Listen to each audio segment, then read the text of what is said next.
In this course, we will see more properties about rational numbers with respect to addition, subtraction, multiplication and division concepts.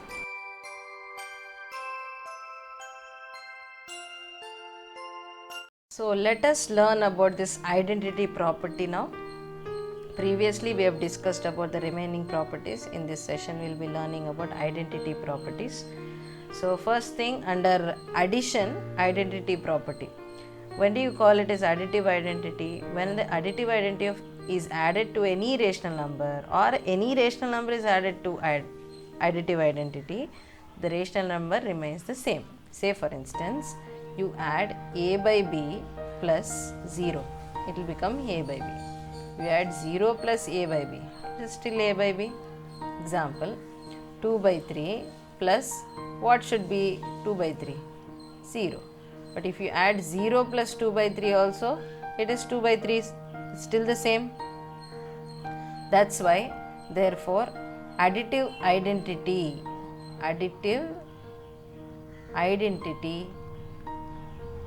is 0 for in case of addition. In case of addition, what is additive identity? It is 0. Now straight next I'll see about subtraction. Okay, then if my a by b minus 0 is a by b, yes, we know this. What about 0 minus a by b? It is minus a by b. Are they matching? No, they are not matching, which means if they are not matching, I'll make sense here by my writing. These two are not equal, correct? Which means there is no subtractive identity. There is no identity here in case of subtraction. What is this identity property say? When you add a rational number to 0, or you add 0 to a rational number, you will get the same result. That's why it is additive identity. In case of subtraction, when you add a rational number to 0, subtract a rational number to 0, then you will get same a by b. But you write 0 minus a by b, it is minus a by b, which becomes a negative number. So which means you cannot write both are same. That's the reason there is no identity. Okay, so it's a yes from addition, it's a no from subtraction. Okay, and then what about the multiplication? Let's see about multiplication further. You want an example here? I can mention before going to multiplication. I can show an example for subtraction. Okay, say for instance 2 by 3 minus 0, it is 2 by 3. What about 0 minus 2 by 3? Minus 2 by 3. 0 minus anything is the same number. This number is negative, so we will get the same negative number, which means these two are not matching. This is positive, this is negative. They cannot match. That is the reason we said there is no identity. Understood? So next, multiplication we will see. A by b into what should be a by b in general? Into 1, obviously, right?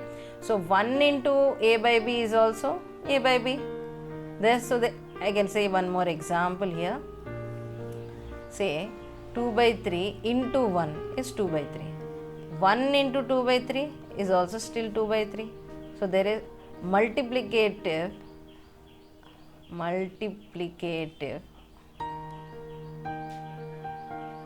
identity is 1.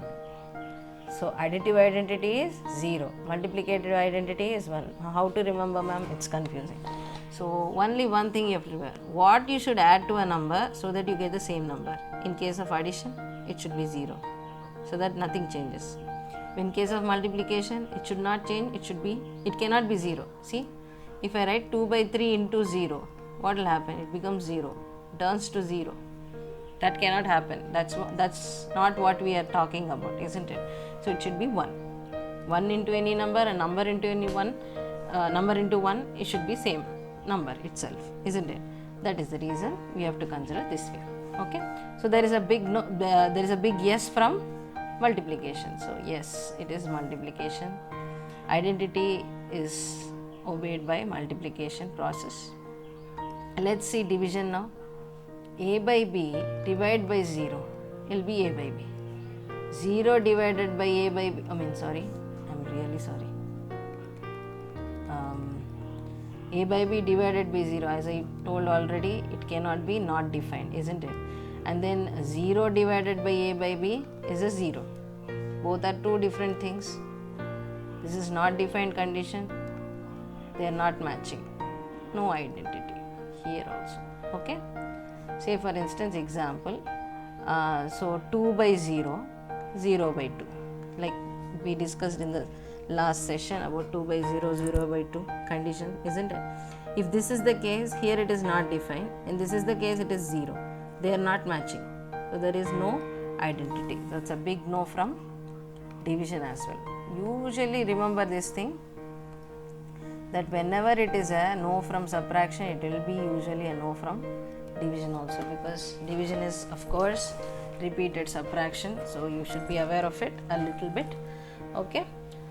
So in case of identity property, yes from addition, yes from multiplication, no from subtraction, no from division. Okay. Let's further move on to next property, which is inverse property. Let's see about inverse. Okay. Same thing, we'll extend this line so that we can understand further. Okay, sorry. Okay, I'll make it a little neat. Okay, next property is inverse. In case of addition, in case of subtraction, in case of multiplication, and in case of division. Let's see. Okay. What about this inverse condition in case of addition? The negative of a rational number is called its additive inverse. Say for instance, I have 5 by 8 is a rational number. Okay, 5 by 8 is a rational number, and for this rational number, inverse of 5 by 8 is minus 5 by 8. Okay. Okay, so that is additive inverse. You have to just change the opposite sign. You have to write opposite sign. That's nothing but the inverse. Say for instance, additive inverse of minus 5 by 8 plus 5 by 8. That's all. You have a negative number, you make it positive, while if you are writing inverse of it. If you are writing inverse of a negative number, it should become positive. That's all. That is very simple, isn't it? So additive inverse of 5 by 8 is minus 5 by 8. Additive inverse of minus 5 by 8 is plus 5 by 8. Now let us check the same with in case of subtraction. Let us see. 5 by 8 is the number. Okay. Does it have really an inverse for subtraction process? Is that possible even? Do you think so? It cannot exist. Why? Inverse of subtraction does not exist. See, if I make a negative number positive, positive number negative, that becomes under the category of addition, right? So that is not possible in case of subtraction. Okay. And then in case of multiplication, what is the, let us see the inverse of multiplicative inverse, we will call it. So multiplicative inverse of, say for instance, one number a by b, it will be b by a. This is the reciprocal. I can say multiplicative inverse is here reciprocal, isn't it? Reciprocal acts as the multiplicative inverse. Okay. Say for instance, you have 3 by 5. 3 by 5 into 5 by 3. How much you are getting? 1. So 3 by 5 is the rational number. 5 by 3 is its multiplicative inverse. So product of those two will be always 1. This is how you understand this. Okay. One more example let me take. Say you have another number 7 by minus 8. Isn't it? You write it, its multiplicative inverse, it become minus 8 by 7. Correct? And the product of these two is 1. 7 7 cancel, 8 8 cancel, minus minus also cancel. So it will become 1. So if I do a product of multiplicative inverse, it should be 1. Here also, if I 5 by 8 plus of minus 5 by 8 will be 0. When you add multiplicative inverse and the number itself, it will become 0. When you multiply number and its multiplicative inverse, it will become 1. I'm sorry if I said here multiplicative inverse, it's additive inverse. Okay, 5 by 8, see here, this 5 by 8 is a number, rational number. Its additive inverse is minus 5 by 8. If I add them, it should give 0. Then only it is supposed to be an additive inverse. That's how you get the additive inverse as well. Okay, when you multiply two numbers, that is a number itself, that is a rational number, and its multiplicative inverse, you should get 1. Then only they are supposed to be called as multiplicative inverse. They are mutually multiplicative inverse to each other. Here also additive inverse to each other. Okay, so this is all about additive and inverse. Additive inverse of additive inverse and multiplicative inverse. You also saw identity. The last thing we want to discuss about is further about distributive property. When we learnt all of this combined together, there is a property called distributive. Although I didn't write this mention in this previous class, so distributive property, we will see one example here. Before that, we will see the pattern. Okay, let's say A by B into C by D plus E by F is given. I can write this as A by B into C by D plus A by B into E by F, isn't it? See this one? This is distributive property. This is the say this is the service available for two people. So even C by D can avail it, even E by F can avail it. So A by B into C by D, we just see only this part and write this part. We don't know what to do with the second one. You need to multiply the same thing with the second one as well. So you will write A by B into E by F. Understood? The next one, this is with addition. Okay, let's do with subtraction process. Imagine you have A by B into C by D minus E by F. This will be equal to A by B into C by D as it is first part. There is a subtraction of A by B into E by F. Understood this difference? Okay, so this is distributive law. Okay, say for instance, I'll give an example each. Okay, 11 by 7 into 1 by 3 plus 2 by 9. Imagine. Then I can write this as 11 by 7 into 1 by 3 in one bracket plus, because plus is existing, you will write 11 by 7 into 2 by 9.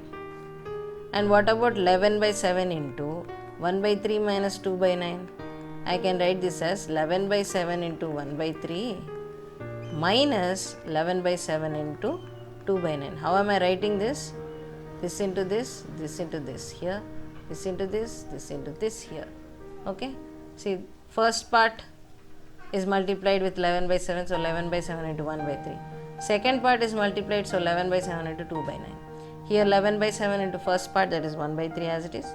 There is a subtraction symbol, so I write minus outside and use the brackets to write 11 by 7 into 2 by 9. This is how you get distributive law. Okay, let's see further in the next class or next session.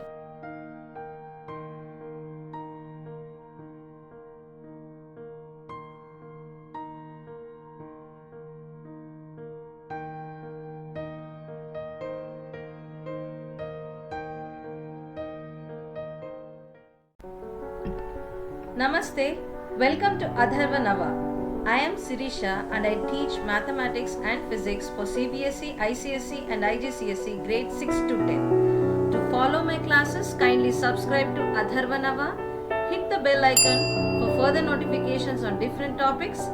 Kindly share, comment to help others as well. Thank you.